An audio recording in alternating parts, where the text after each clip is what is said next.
Hello, good evening, listeners. This is your host, Chloe Beth, the Clothing House Sports Board, live right here in Leesburg, Virginia, Loudoun County area. And today, listeners, I'll tell you guys about the fact that Oscar De La Hoya, he is returning to boxing at 47. By the way, he's not going to be doing exhibition bouts. That Renee Young is leaving or during SummerSlam, who knows? I'll talk to you guys also about the fact that the Reds broadcaster Tom Brenman's been temporarily suspended. He's also been from for using a homophobic slur, that is, anti-gay slur, that is, and he apologized for that. I'm not gonna think about saying it either as well. I'm also gonna discuss with you guys also about the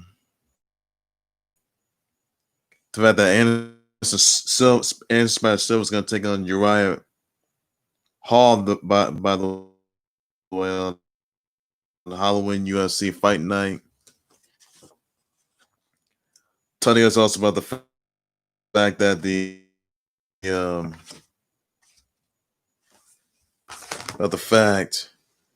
Celtics, they have taken down the Sixers once again, having leading a 2-0 series.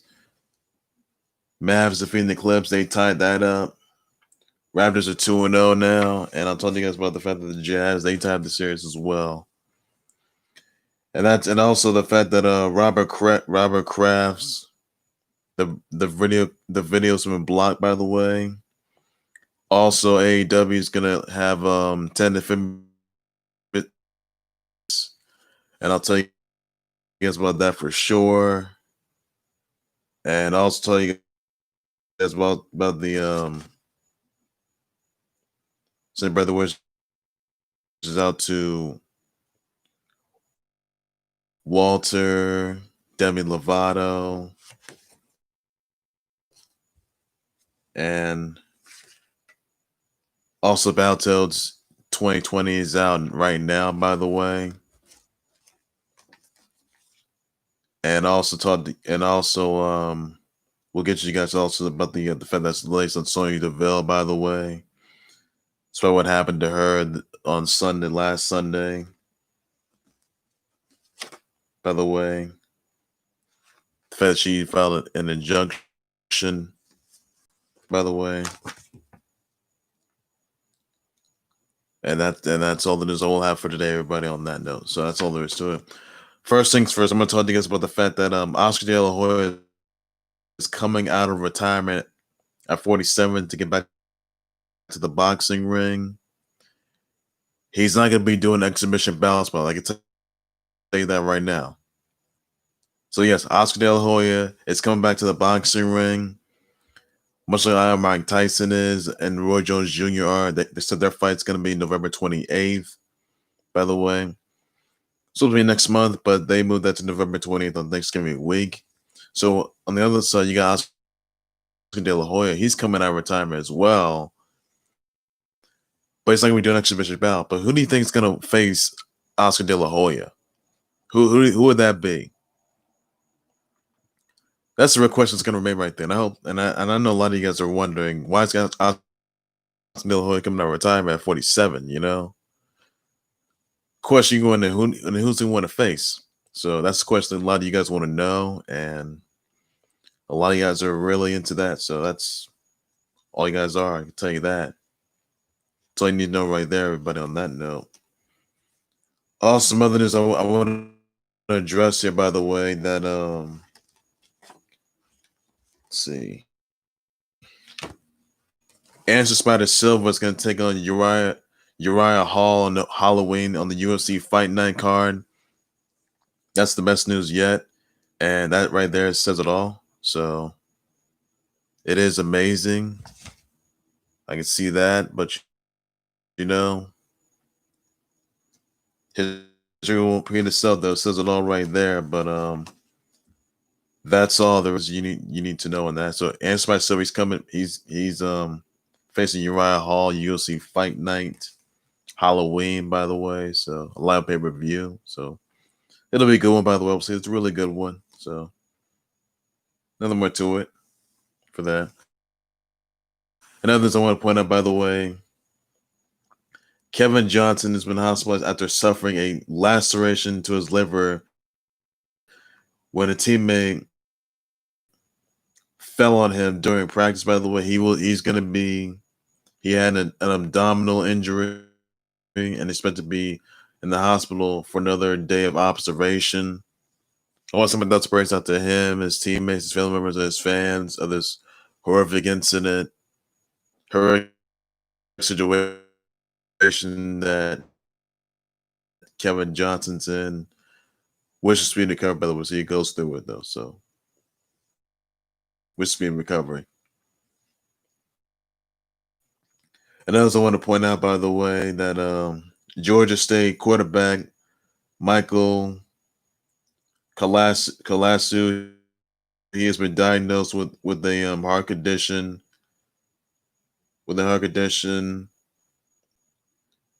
due to related to the coronavirus, related to contracting coronavirus, and he's going to be out of college football for good for the 2020 football season. So really not looking good there. And I just want to wish him a speedy, and he may be getting surgery for sure. So we send your thoughts and prayers out to him and all his family members and his fans. And there's some horrific, situation that Michael Kalasu is in right now, and wish him speedy recovery, everybody. So that is all there is you need to know on that note. And there is another more to it, I can tell you that. So Michael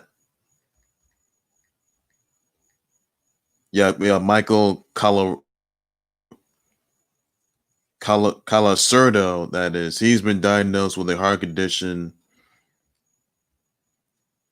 related to the coronavirus, related to contracting the coronavirus, and he's gonna be out of college football for good, by the way. So what's speedy recovery, because maybe needing surgery. So that's not looking good there. Which was linked.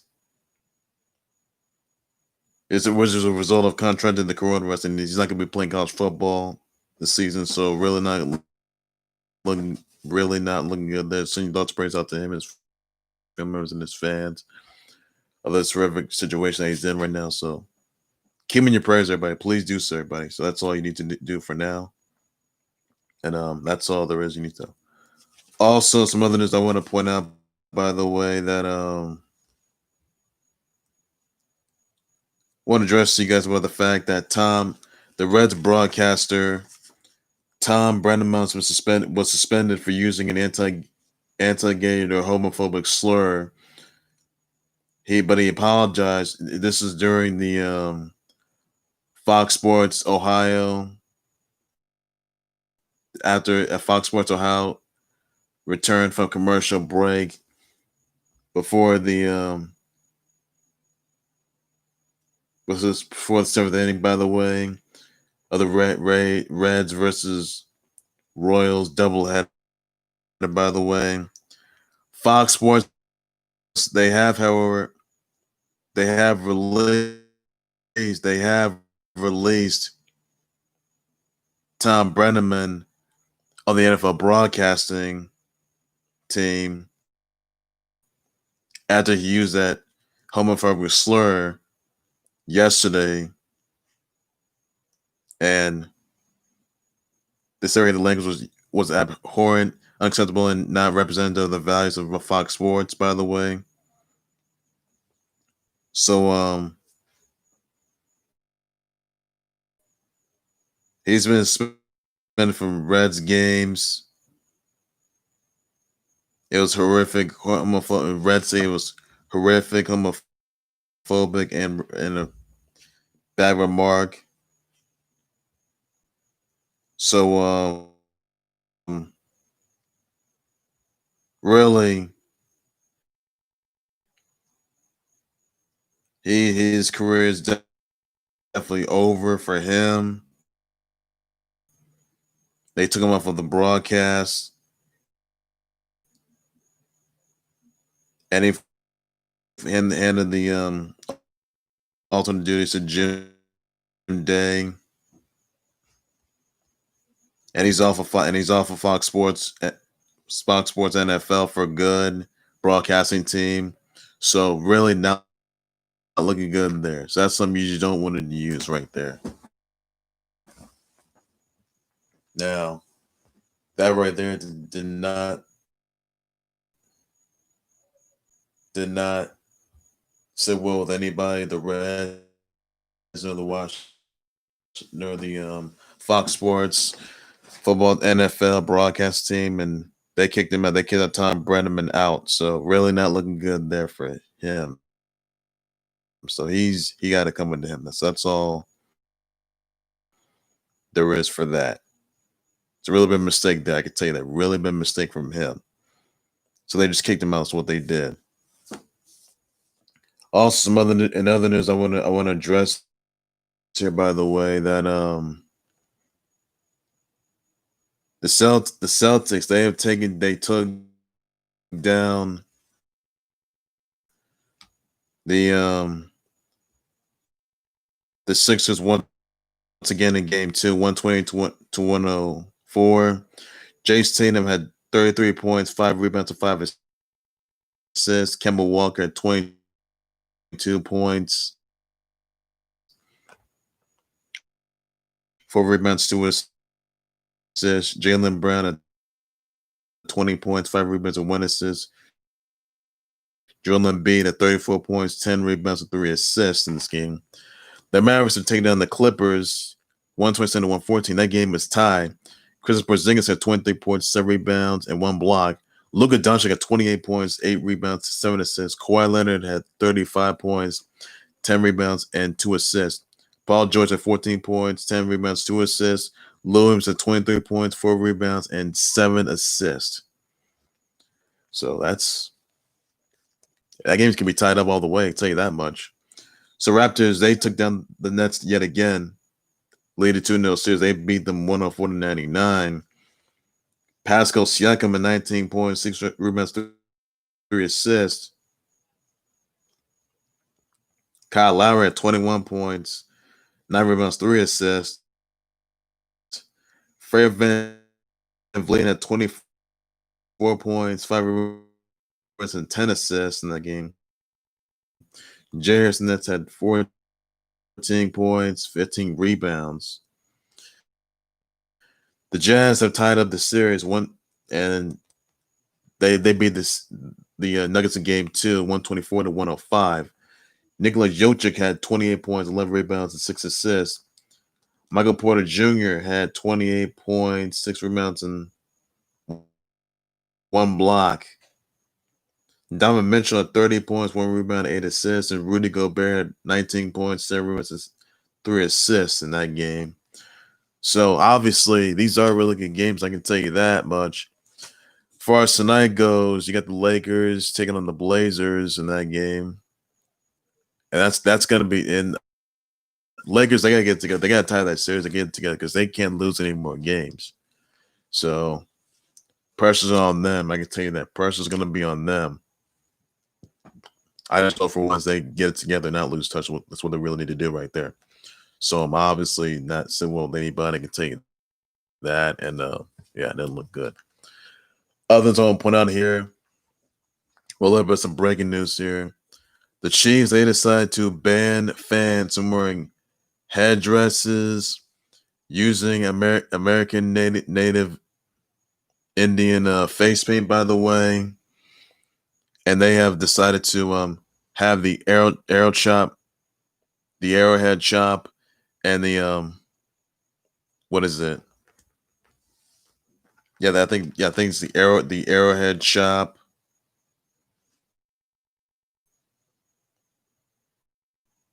The arrowhead chop. And they're gonna be looking into this. And then, so yeah. So once again, everybody, breaking news: the Chiefs they are banning fans from wearing headdresses and face paints in a style way to imitate Native American cultures and traditions. That's prohibited as well. They're gonna look into the Arrowhead shop and the pregame beating of the drum. By the way, so these changes are gonna go into effect. By the way, so yeah, that is something right there. And the Chiefs also said they intend to have fans in their home games early in the season. Cap attendance of 22% of Arrowhead's capacity, listed at 72,936. That would mean about 16K fans would attend early season games. And about September 10th opener, Chiefs against the Texans. So yeah, that right there is pretty much, and that's a big game changer right there. So I think they could keep the name, I guess, but fans, they're now, so the Chiefs right now, they're banning fans from wearing headdresses and face paints in the American Native American cultures to imitate Native American cultures, and looking at the Arrowhead shop and also the pregame drum. That's gonna be going there, so that's gonna be going under thorough review. By the way, as far as I know, for now, and that's all there is to it. So that's a big game changer right there. It's sort of like at the Blackhawks, they ban fans from wearing headdresses and ban fans from having face paint. So the Chiefs did the same thing. So just passing the torch right there. So you gotta give it credit due for that. There's nothing more to that. Nothing more to it, by the way, and that's all there is. So nothing more to that. I'll tell you that much. That's a game changer right there. Also want to send birthday wishes out to the WWE NXT UK champ Walter, Demi Lovato, Al Roker, Fred Durst, Amy Adams, Misha Collins, Megan Ori, Kirko Banks, Mitch Trubisky, Andrew Garfield, Karis One, and Don King. So wish them happy birthdays. Everybody send your birthday wishes, birthday shouts, your birthday tweets. Please do so, everybody, on that, and that's all you gotta do for now. So nothing more to it. That's all you got. That's all you gotta do, everybody. And other than this, I want to address here, by the way, that Justin Gage's bike. He says that a man stole his 500K Rambo R1000XP electric bike that's used. That's a hunting bike used by hunters moving around terrain while out on the field. So cops are investigating this for sure, and they do have and the photos on TV out there, by the way. So nothing more to it. So looking into the perpetrator who stole the bike and trying to figure out the identity of that individual. It's on TMC Sports, I can tell you that. So that is what you all need to know for that note. So nothing like that. So hopefully Justin Gate finds his bike and the cops can find the perpetrator. The cops are investigating this for sure, but cops are gonna look for the perpetrator, and that's all they're gonna do just for now. And they're gonna arrest the perpetrator for sure. That's what they're gonna do. And press charges. That's what they can't do for sure. That's all they need to know. And I also want to point out here that Gerald Wilkins, who's the younger brother of Dominique Wilkins, he was arrested and charged on 2 counts of battery. He faced criminal charges, 2 counts of misdemeanor simple battery and 1 count of misdemeanor criminal trespass. He attacked a work colleague on June 9th, got involved in domestic incident back on June 6th. Before, Wilkins got charged with assault for trying to force his way into a woman's home in May. So he's really not having a good year for sure. I can tell you that. So in fact, he's convicted of these 3 charges right here. They could be getting jail time for life. But he could look to appeal it, by the way. If he's convicted, he will get jail time, and obviously not looking good right there. So hopefully he gets it together and tries to, figure something else what he needs to do. So that's not looking good right there. And others I want to address here, by the way, that Arch Manning, by the way, let you guys know this, that Arch Manning, he was also Peyton Eli Manning's nephew. He was named the top quarterback in the 2023 class. So that's surprising right there. So it doesn't matter where he's going to go. A lot of colleges try to get him though, but that's something a lot of people were really into. So that's amazing job. So all you gotta know for now. So that's all there is to it. I was going to point out here that prosecutors they appealed the decisions on the Florida 4th District Court of Appeal. Judges arguing at the June hearing, police had every right to roll on Robert Kraft, by the way.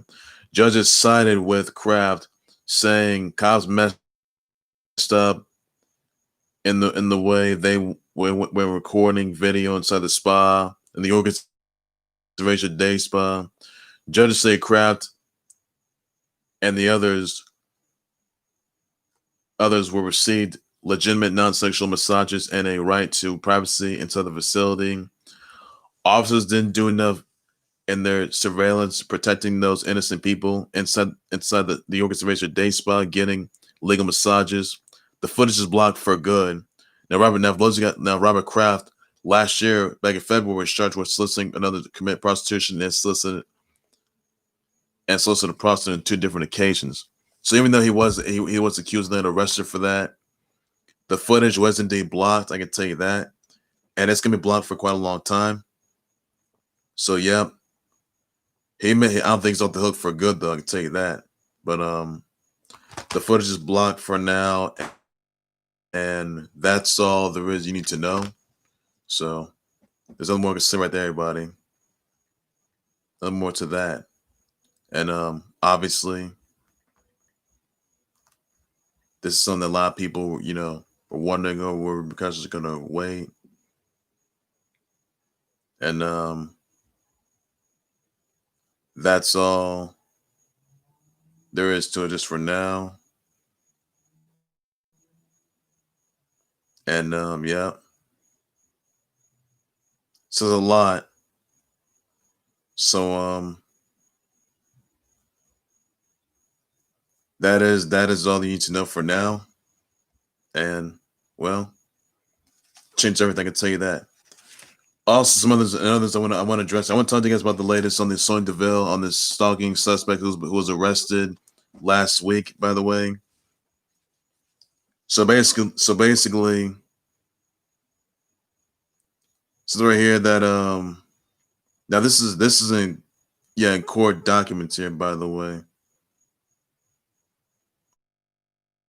Now court documents right here, by the way.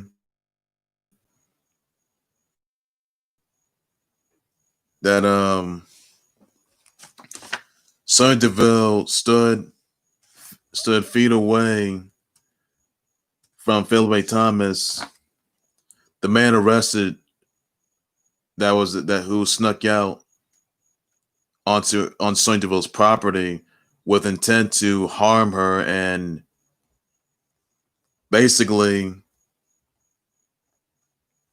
intend to harm her and her guest, her SummerSlam opponent, Mandy Rose. Mandy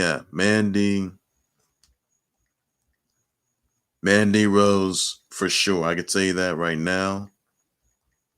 And it says right here that both Mandy and Sonya got away without being hurt, by the way. So yeah. They got away without being hurt for sure. And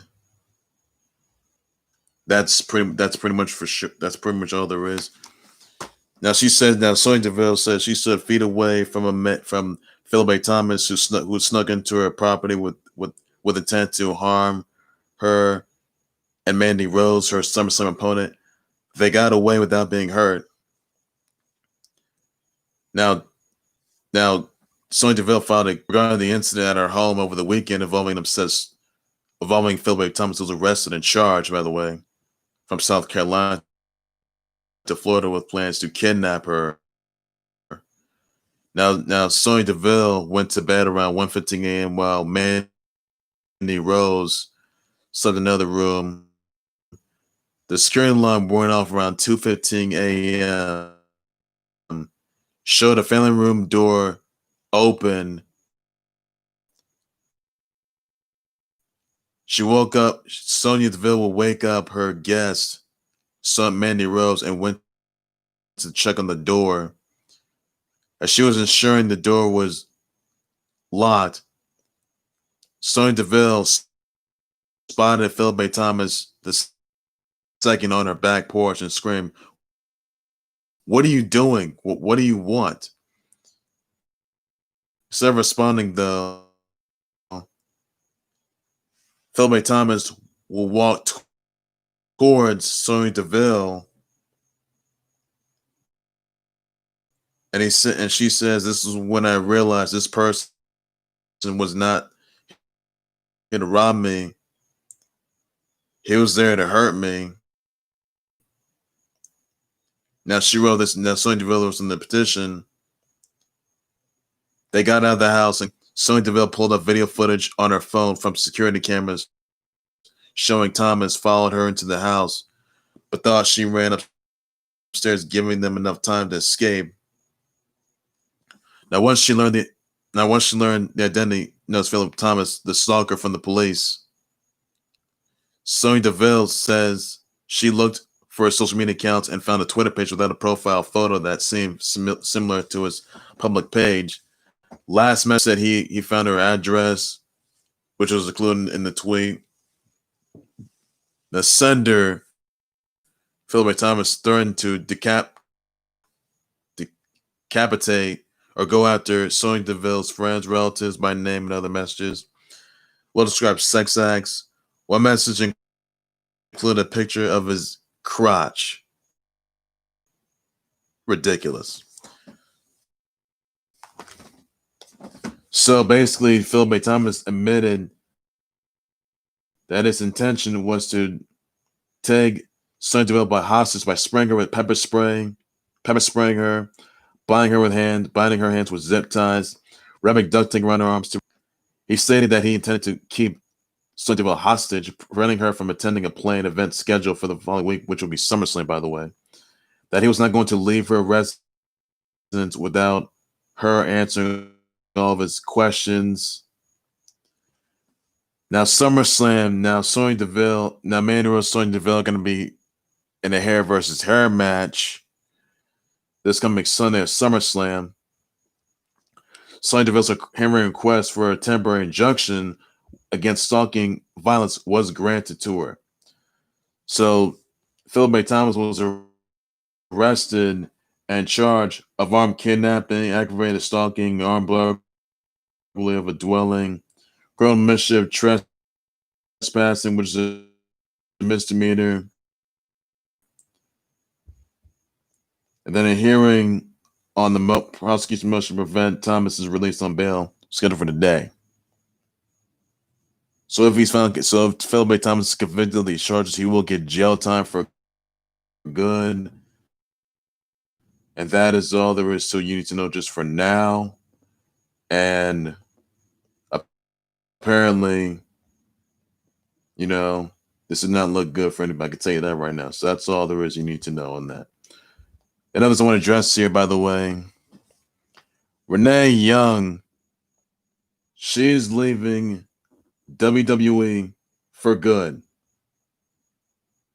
So I and this will be a really big loss. She's been hosting, she's been on the announce desk, hosting Talking Smack. She's been on Monday Night Raw. She's been the backstage interviewer. And obviously, she also did WWE backstage as well, by the way, too. And this is a really big loss for the WWE itself. And she may be leaving during SummerSlam week, or during SummerSlam by this Sunday, or she may be leaving after SummerSlam. So nobody's seen or heard from her for good, I can tell you that. So and also she may be on the brink of going to AEW. If that happens, I don't know for sure, but that could come into play. So who knows? Maybe it can happen, maybe it won't. So that's all you need to know for that. So Renee Young is gonna be leaving WWE for good, and she may be leaving during SummerSlam week. Or she's gonna make the announcement at SummerSlam. That's all there is to it. So then nothing more to that. All you gotta say, everybody. And then I want to point out here, by the way, that Becky Lynch is working on a secret project on her social media post, by the way. So this is gonna be real surprising for sure. I can tell you that. And I'm sure a lot of people are, really anticipating to see what this project is. And they're probably gonna be wondering exactly what's in store. So that's all there is to it. And yeah, that says it all right there. No more to that. Also, guys, that AEW is going to be hosting. AEW, in fact, is going to be hosting a ticketed events at 10 to 15% capacity at Daly's Place.